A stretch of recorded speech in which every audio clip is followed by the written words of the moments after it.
இன்றே டவுன்லோட் செய்து உங்கள் ஃபேவரட் ஷோக்களை என்ஜாய் பண்ணுங்க. ஒரு 10 நிமிஷம் என்ன தனியா இருக்க விடுங்க. என்ன பிரச்சனையா இருந்தாலும் நம்ம கூட இருக்கிறவங்க கிட்ட அதை ஷேர் பண்ணிக்கிட்டா அந்த பிரச்சனை பாதியா குறைஞ்சிரும்னு சொல்லுவாங்க. என்கிட்ட சொல்லக்கூடாதுன்னு இருந்தா பரவாயில்ல, சொல்லாதீங்க. மேடம், அப்படிலாம் எதுவும் இல்லை மேம். நான் வேலைக்கு போக சொன்னதுனால தான் நீங்க இவ்ளோ ஃபீல் பண்றீங்களா? சரி விடுங்க. அதனால உங்க மனசு பாதிக்கப்பட்டிருந்தா நீங்க வேலைக்கெல்லாம் போக வேண்டாம். நான் சும்மா சொன்னேன்னு நினைச்சுக்கோங்க, சீரியஸா எடுத்துக்காதீங்க.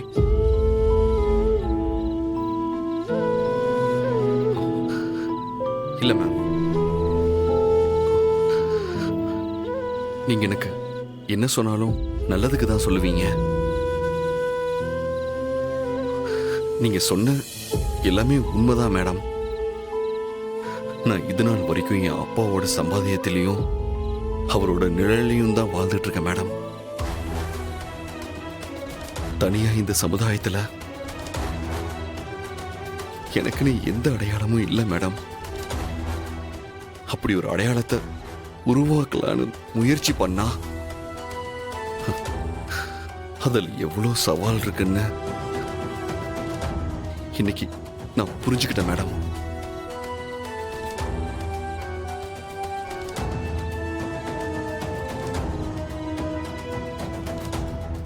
என்ன நினைச்சா எனக்கே அசிங்கமா இருக்கு மேடம். என்ன ஒரு மனுஷனா மதிச்சு ஒருத்தனும் ஒரு வேலையும் தரமாட்டேங்கிறாங்க மேடம். என் காது படவே என்ன ரொம்ப கேவலமா பேசுறாங்க மேடம். இத்தனை நாளா என்னை பார்த்ததும் கையெடுத்து கும்பிட்டது, எனக்காக கை தட்டினது, என் முன்னாடி என்ன புகழ்ந்து பேசினது,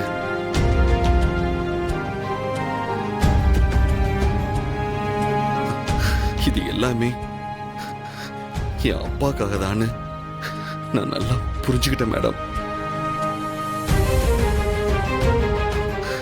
நான் எதுவுமே இல்லை மேடம். வாழ்க்கைனா என்னன்னு எனக்கு இப்பதான் மேடம் புரியுது. இனிமே பழைய வெற்றி நீங்க பார்க்க முடியாது மேடம். என்ன பண்ண போறீங்க? என்ன பண்ண போறேனா மேடம்? உங்க புருஷனுக்கு பொறுப்பு வந்துருச்சு மேடம். என் முகத்துக்கு முன்னாடி எவன்லாம் ஏளனமா பேசினானோ, எவன்லாம் என்ன அசிங்கப்படுத்தினானோ, அவங்க அத்தனை பேர் முன்னாடியும் நான் வாழ்ந்து காட்டி காலரை தூக்கி விட்டு நடப்பேன் மேடம். எல்லாத்துக்கும் நான் பதிலடி கொடுப்பேன் மேடம். நீங்க இதுவரைக்கும் பார்த்த வெற்றி வேற, இனிமே பார்க்க போற வெற்றி வேற.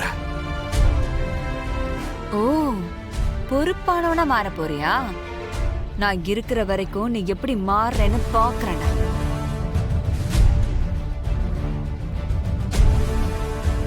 பாருங்க வெற்றி, நீங்க வாழ்க்கையில ஜெயிச்சு கோடி கோடியா சம்பாதிக்கணுங்கிறது என் ஆசை கிடையாது. நீங்க சுயமரியாதையோட உங்களுக்குன்னு ஒரு அடையாளத்தை உருவாக்கிக்கிட்டு வாழ்ந்தாலே போதும். நீங்க சம்பாதிக்கிற அந்த அடையாளம் தான் எனக்கும் என் குழந்தைக்குமான அடையாளம். அதை மட்டும் மறந்துடாதீங்க. கண்டிப்பா நான் உங்களை தலைகுனியை விட மாட்டேன் மேடம். நான் போறேன்.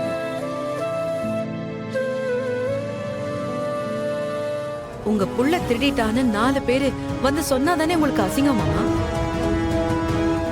உங்க புள்ள உழைச்சு சம்பாதிக்கிறாருன்னு சொன்னா உங்களுக்கு கௌரவம் தானே?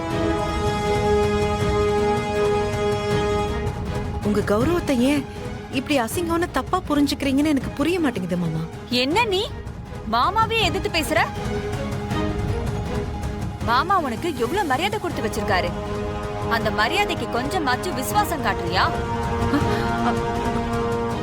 அவ பிறந்து வளர்ந்த இடம் அப்படித்தானே பேசுவா. ஆரம்பத்துல இவ எதிர்த்து பேசும்போது இவ பேச்ச அடக்கி இருக்கணும். ஈஸ்வரமூர்த்தி, ஆரம்பத்திலே விட்டுட்டேல்ல, இப்ப வினைய வந்து நிக்குது பாத்தியா? இங்க பாரு, இந்த வீட்டு மருமக எப்படி இருக்கணுங்கிறதுக்கு உதாரணம் மீனாட்சி. நாங்க என்ன சொல்றோமோ அதுபடிதான் நடப்பா. இதோ நிக்கிறானே எங்க மூத்த புள்ள கதிரவன். இன்னைக்கு வரைக்கும் அவங்க அப்பா பேச்ச மீறினதே கிடையாது. சின்ன குழந்தை மாதிரி எங்க பேச்சையே தான் கேட்பான். ஆனா நீ எங்க புள்ளைய உன் முந்தானையில முடிஞ்சு வச்சுக்கிட்டு அவனை கூலி வேலைக்கு போ சொல்லிருக்க. பெத்த வயிறு பத்திக்கிட்டு எரியுதுரி. சத்தியமா சொல்றேன், நீ பண்ற தப்புக்கெல்லாம் ஒரு நாள் அனுபவிப்ப. அபிராமி, அமைதியாரு. இந்த பாருமா, நீ வாழ்றது ஒரு அரசியல்வாதியோட குடும்பத்துல. நம்ம கிட்ட தான் 100 பேர் வேலை கிட்ட வந்து நிக்கணும். நம்ம யார்கிட்டயும் போய் வேலை கிட்ட நிக்க கூடாது. அப்படி போனா நம்ம மேல இருக்கிற மரியாதை, பயம் எல்லாம் நம்மளை விட்டு போயிடும். ஒரு அரசியல்வாதி முன்னாடி உதவி கேட்க 10 பேர் இருக்கிற வரைக்கும் தான் அவன் கொடி பறக்கும். அது இல்லைன்னா அட்ரஸே இல்லாம போயிடும். இந்த பார், இதான் உனக்கு கடைசி வார்னிங்.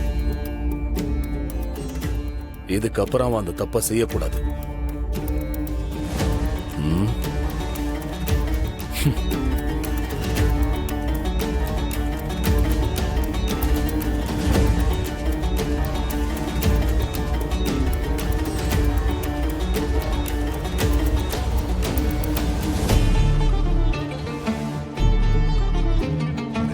ஏன இது என்ன தலை விதியானே? 7 தலைமுறைக்கு உட்கார்ந்து சாப்பிடுற அளவுக்கு உங்க அப்பா நிறைய சொத்து சேர்த்து வச்சிருக்காரு உங்களுக்கு. தம்பி, அது எல்லாமே அவரு சொத்து. ஆனா நான் என் பொண்டாட்டி புள்ளைக்கு தனியா உழைச்சு சேர்க்கணும்ல. இந்த உலகத்திலேயே பெரிய சந்தோஷம் என்னன்னு தெரியுமா? என்னண்ணே? கட்டின பொண்டாட்டியோட ஆசைய நிறைவேற்றறதுதான். கண்டிப்பா. என் பொண்டாட்டி என்ன உழைக்க சொல்றா, என்னோட உழைப்புல அவ வாழணும்னு ஆசைப்படுறா. எல்லாம் தான் இருக்கேனே, எதுக்குண்ணே கஷ்டப்படணும்? நாம உழைக்காம உருவான சொத்துல உட்கார்ந்து சாப்பிடுறது அசிங்கம் இல்ல? அது மட்டும் இல்ல, காலம் முழுக்க நம்ம கூட வாழ போறவங்களோட சந்தோஷம் தானே முக்கியம். அதனால என்னை பத்தி யோசிக்காம உங்க வேலையை பாருங்க. சரி. வாங்க.